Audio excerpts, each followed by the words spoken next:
ஃபியர்ன்றது ஒரு விதமான நோய். அந்த நோய்க்கு என்ன க்யூர்?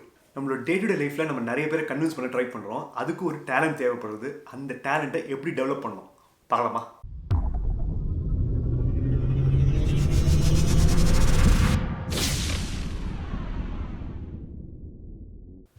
ஹலோ கைஸ், என் பேர் ஹரிஷ் ஸ்ரீகாந்தன். கைஸ், நம்ம எல்லாருக்குமே ஒரு விதமான ஒரு பயம் இருக்குது. சில பேருக்கு வேலைக்கு போகிறதுல பயம், சில பேருக்கு மற்றவங்ககிட்ட பேசுறதுலேயே பயம், சில பேருக்கு பார்ட்டிஸ் போனாலே அவங்களுக்கு அள்ளு விட்டுரும்.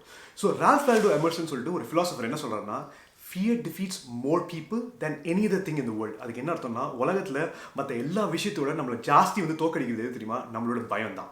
ஸோ கேம் ஆஃப் த்ரோன்ஸ் என்ன சொல்கிறாங்க? ஃபியர் கட்ஸ் டீப்பர் தென் ஸ்வோர்ட்ஸ். ஸோ இந்த பயத்தை எப்படி ஹேண்டில் பண்ணுறோன்னு சொல்லிட்டு முதல்ல பார்க்கலாம். கைஸ், நீங்கள் யூஎஸ் நேவி சீல் பற்றி கேள்விப்பட்டிருப்பீங்க. அவங்க லிட்டரலாக தண்ணியில் தான் வாழ்வாங்க. ஸோ ஒரு டைம் இந்த புக்கோட ஆத்தர் டேவிட் ஷ்வார்ட்ஸ் அந்த நேவி சீலோட ட்ரைனிங் போகிறாரு. அங்கே போனோடனே அவர் என்ன ரியலைஸ் பண்ணுறாங்கன்னா, அதில் நிறைய நேவி சீலுக்கு தண்ணியை பார்த்தாலே பயம் இருக்குது. அந்த தண்ணியில் குதிக்கிறதுக்கு அவங்களுக்கு அள்ளு விடுறது. ஸோ இதுக்கு என்ன க்யூர் தெரியுமா? இந்த பயத்துக்கு என்ன க்யூர்னா, அந்த நேவி சீலுக்கே தெரியாமல் நைஸாக அவங்க தண்ணிக்குள்ளே தள்ளி விட்டாங்களாம். ஒன்ஸ் அந்த தண்ணியில் குடிச்சோடனே அவங்களோட பயம் அவங்கள விட்டு போயிடுச்சு. அதே மாதிரி நீங்கள் சின்ன வயசில் யோசிச்சு பாருங்களேன், இந்த ரோலர் கோஸ்டர் அப்படி மெதுவாக அப்படி அந்த ட்ராக் மேலே போகும்போது உங்களுக்கு செம்ம அல்லா இருக்கும்.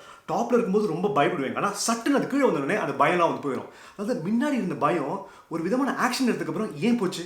டேவிட் ஷ்வார்ட்ஸ் என்ன சொல்றாருன்னா, action cures fear, indecision and putting things off feeds fear. இதுக்கு என்ன அர்த்தம்னா, ஆக்ஷன் கியூர்ஸ் ஃபியர்னா என்ன? நீங்கள் எதை பற்றி பயப்படுறீங்களோ அதை முதல்ல போய் நீங்கள் செஞ்சீங்கன்னா பயம் உங்களை விட்டு போயிடும். இன்டெசிஷன் அண்ட் புட்டிங் திங்ஸ் ஆஃப்னா என்ன அர்த்தம்னா, அந்த பயத்துக்கு எந்த விதமான ஆக்ஷன் எடுக்காமல் அதை தள்ளி தள்ளி நீங்கள் போட்டுருந்தீங்கன்னா பயம் உங்களோடய சேர்ந்து ஜாஸ்தியாக ஏறும். வேதாளமாய் உங்களே கட்டி பிடிச்சின்னு இருக்கும். அந்த நேவி சீல் எக்ஸாம்பிளில் நம்ம என்ன புரிஞ்சுக்கலாம்? நிறைய நேவி சீலுக்கு தண்ணியை பற்றி பயம் இருந்துச்சு. ஒன்ஸ் அவங்க தண்ணியில் குடிச்சோடனே அந்த பயம் போயிடுச்சா? So action cures fear. Emerson என்ன சொல்கிறாருன்னா, do the thing you fear, death of fear is certain. அதுக்கு என்ன அர்த்தம்னா, எதை பார்த்து நீங்கள் ரொம்ப பயப்படுறீங்களோ அதை முதல்ல போய் செய்யுங்க. கண்டிப்பாக உங்களோட பயத்தை நீங்கள் போய் புதைச்சிடலாம்.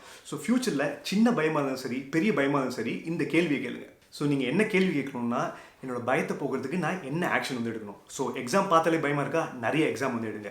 யாரும் நான் இங்கிலீஷ் பேசினாலே என்னை பார்த்து சிரிப்பாங்களேன்னு ஒரு கவலை இருந்துச்சுன்னா, டோஸ்ட் மாஸ்டர்ஸ் கிளப் போங்க, பப்ளிக் ஸ்பீக்கிங் காம்படிஷன்ஸ்க்கு போங்க.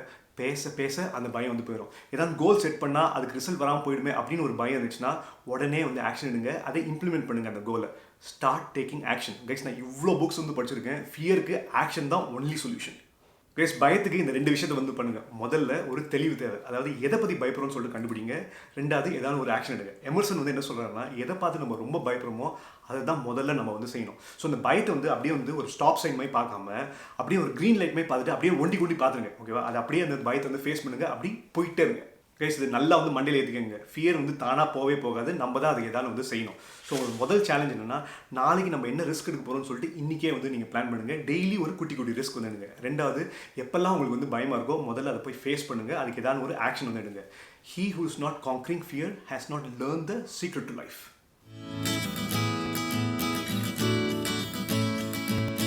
கைஸ், எனர்ஜின்றது கண்டிஜியஸ்னா ரொம்ப பரவக்கூடியது. ஸோ இதுக்கு ரெண்டு இன்சிடென்ட் பார்க்கலாம். ஸோ ஒரு சயின்ஸ் எக்ஸ்பெரிமெண்ட்ல என்ன பண்ணாங்கன்னா, ரெண்டு பெண்டுலம் கிளாக் எடுத்துட்டு வாலில் இன்ஸ்டால் பண்ணுறாங்க. ஸோ இன்ஸ்டால் பண்ணும்போது இது ரெண்டுமே அவுட் ஆஃப் சிங்க்ல இருக்கு. ஆனால் கொஞ்ச நேரத்தில் என்ன ஆகுதுன்னா, ரெண்டு பெண்டுலம் கிளாக்குமே நல்ல சிங்க்ல ஆயிடுது. அதாவது ஒன்றுத்தோட பெண்டுலமும் ஒரே மாதிரி மூவ் ஆக ஆரம்பிச்சிச்சு. ரெண்டாவது இன்சிடென்ட் நீங்கள் பார்த்தீங்கன்னா, இதே விஷயத்தை அவங்க ஹியூமன்ஸ்லேயே நோட்டீஸ் பண்ணுறாங்க. 1960s வில்லியம் காண்டன் சொல்லிட்டு ஒருத்தர் என்ன பண்ணுறாருன்னா, ஒரு 4.5 seconds வீடியோ அனலைஸ் பண்ணுறாரு. அதில் 3 பேர் டேபிளை சுற்றி உட்காந்துருக்காங்க. அதில் எப்பெல்லாம் ஒரு ஆள் கை தூக்குறானோ அதே நேரத்தில் ஒரு லேடி தலை திருப்புறாங்களாம். ஸோ இந்த கான்வர்சேஷனில் அவங்க என்ன கண்டுபிடிக்கிறாங்கன்னா, அதில் ஒரு விதமான ஒரு சிங்க்ரினி இருக்கான். சிங்க்ரினா என்னன்னா, சைமல்டேனியஸாக நடக்குது, ஒரே மாதிரி நடக்குது. ஸோ கொஞ்ச நேரத்தில் இந்த கான்வர்சேஷனில் இந்த லேடிக்கும் சரி, இந்த ஆளுக்கும் சரி, அவங்களோட பாடி லாங்குவேஜும் பேச்சும் ஒரே மாதிரி மாறிடுச்சு. ஸோ இதை தான் மால்கம் கிளாட்வெல் டிப்பிங் பாயிண்ட்ல என்ன சொல்கிறாங்கன்னா, ரெண்டு பேரும் கொஞ்ச நேரம் பேசினா ஒரு பாயிண்ட்டுக்கு அப்புறம் அவங்களோட வால்யூமும் சரி, அவங்களோட பிச் அதாவது சுதியும் சரி பேலன்ஸில் வந்துருமா, அதாவது சிங்க்ரனைஸ் ஆயிருமா. ஆனால் யார் சிங்க்ரனைஸ் பண்ணுறான்னு சொல்லிட்டு நம்ம கண்டுபிடிக்கணும். நெக்ஸ்ட் டைம் யாராவது உங்ககிட்ட ஹவுஸ் டே அப்படின்னு கேட்டதுக்கப்புறம், ஆமாம் ஏதோ போச்சு அப்படின்னு சொல்றதுக்கு பதிலாக சூப்பர் குட், செம கெத்தா போச்சு அப்படின்னு நீங்கள் சொல்லி பாருங்களேன். சொல்லி பார்த்ததுக்கப்புறம் எதிராளுடைய ரியாக்ஷன் நீங்கள் நோட்டீஸ் பண்ணீங்கன்னா ஒரு விதமான இன்ஃப்ளூயன்ஸ் நீங்கள் கிரியேட் பண்ணியிருப்பீங்க. உங்கள் எனர்ஜி அவங்களுக்கு அப்படியே ட்ரான்ஸ்ஃபர் ஆகிருக்கும். ஸோ என்ன சொல்கிறாங்கன்னா, feelings behind what you say are far more important then what you say. அதாவது நீங்கள் பேசும்போது என்ன உணர்வுகளை நீங்கள் தெரிவிக்கிறீங்களோ அது நீங்கள் என்ன சொல்ல வரீங்களோ அதோட ரொம்ப முக்கியமாக. Guys how to argue and win every டைமில் வந்து என்ன சொல்கிறாங்கன்னா கரிஸ்மா இஸ் எனர்ஜி. அதாவது கரிஸ்மானா என்ன, ஒரு விதமான ஒரு மேக்னெட்டிக் சாம். மேக்னெட்டிக் சாம்னா காந்த கவர்ச்சி. நீங்கள் நிறைய டைம் வந்து கேள்வி விடுறீங்க ஹீஸ் அ கரிஸ்மேட்டிக் பர்சன் அப்படின்னு வந்து சொல்லுவாங்க. அப்படின்னா என்ன அர்த்தம்னா அவர்கிட்ட ஒரு காந்த சக்தி இருக்குன்னு வந்து அர்த்தம். ஸோ இப்போ ஒரு ஸ்பீக்கர் வந்து உங்ககிட்ட பேசும்போது எந்த விதமான ஃபீலிங்ஸ் எமோஷன்ஸ் இல்லாமல் வந்து அவர் பேசுறேன்னு வச்சுக்கோங்களேன்.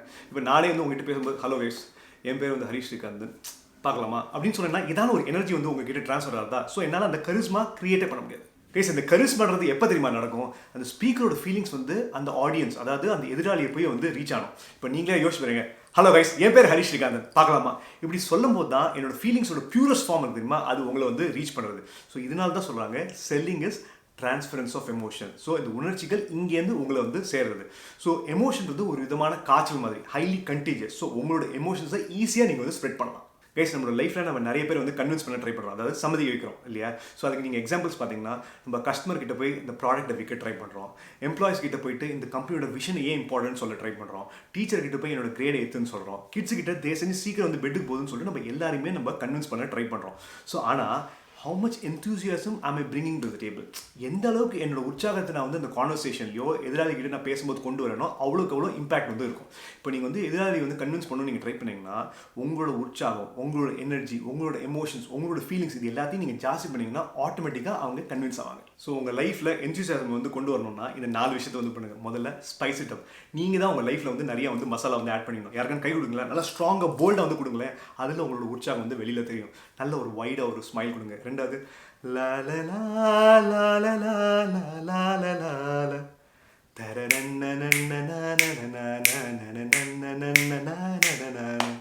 உங்கள் தலையெழுத்து இதெல்லாம் கேட்கணுன்னு இருக்கு. ஸோ இது மாதிரி மனசார வந்து பாடினீங்கன்னா உங்களுக்குள்ளே இருக்கிற அந்த பேர்டு, உங்களுக்குள்ளே இருக்கிற அந்த பீஸ்ட் வந்து வெளில வந்து வரும். மூணாவது அதே மாதிரி ஆக்ட் பண்ணுங்கள். ஸோ எந்தூசியாஸ்டிக்காக நீங்கள் ஃபீல் பண்ணணும்னா போன வரேன்னு சொன்னேன் act the way you want feel. So அந்த மாதிரி எந்தூசியாஸ்டிக்காக வந்து நீங்கள் வந்து பிஹேவ் பண்ணிங்கன்னா ஆட்டோமேட்டிக்காக மற்றவங்களுக்கு அந்த உற்சாகம் போய் சேரும். ஸோ நாலாவது வந்து எவ்வளோக்கு எவ்வளோ நீங்கள் படிக்கும்போது அந்த உற்சாகத்தை உள்ளே கொண்டு வரீங்களோ, அப்படியே ரசித்து படிக்கிறீங்களோ, அது நல்லா டைஜஸ்ட் பண்ணிக்கிறீங்களோ, அந்த ஆத்தரோட உலகத்துக்கே நீங்கள் போனீங்கன்னா செம்ம உற்சாகம் உங்களோட லைஃப்பில் வரும். கேஸ் நம்மளோட 2வது சேலஞ்ச் என்ன தெரியுமா, ஸோ இந்த 4ல் ஏதாவது ஒன்று தெரிஞ்சுட்டு நாளைக்கே போய் நீங்கள் இம்ப்ளிமெண்ட் பண்ணுங்கள். அட்லீஸ்ட் ஒரு 10 மினிட்ஸாக நல்ல அந்த எக்ஸைட்மெண்ட்டோட நல்ல உற்சாகத்தோடு வந்து நீங்கள் படித்தீங்கன்னா லைஃப் கண்டிப்பாக வேறு லெவலுக்கு வந்து போகும். ஸோ இந்த புக்கோட லிங்க் வந்து டிஸ்கிரிப்ஷனில் வந்து கொடுத்துருக்கேன். அது மட்டும் இல்லை நிறைய பிளேலிஸ்ட்டோட டீட்டெயில்ஸ் வந்து நம்மளோட டிஸ்கிரிப்ஷனில் இருக்குது. ஸோ பொறுமையாக போய் அதை வந்து செக் அவுட் பண்ணுங்கள்.